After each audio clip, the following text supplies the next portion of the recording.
好啦，乡亲啊，继续要甲你讲，汽车的导幕机拄着高温是会引发着爆炸。新北市一个太太，甲已经用过这个汽车的导幕机，甲倒伫个灶骹的洗碗槽，想袂到因为边仔加速路当咧煮物件，当场就引发着爆炸，甲这个太太的双骹拢烧着伤，紧急来送病院。消防局来提醒，这种的汽车的导幕机含电源，迄是一种甲桶仔装的假素真相共的成分，千万唔通来挖进火源。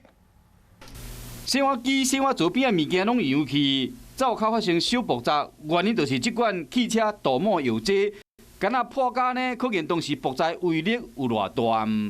代志发生伫新北市的五股，一个43岁姓郑负责人去找朋友，伊看到一罐汽车的导幕剂已经用了去啊，伊好心斗相共，伫这个灶骹洗碗槽将这剩的水甲倒掉，想袂到气体挥发倒边仔伫煮物件，当场引起爆炸，造成这个负责人双骹后肚拢烧烫伤，爆炸声嘛好厝边惊一跳。他们那边都一直在叫啊，很大声啊。这种汽车导幕剂有电源，类似一般的桶装假素，消防局提醒讲。这款的物件千万唔通挖火，安那无真危险。如果可燃性液体倒掉的时候，要用特别容器装，或是要把它稀释，不要让它造成浓度造成挥发，这是要特别注意的。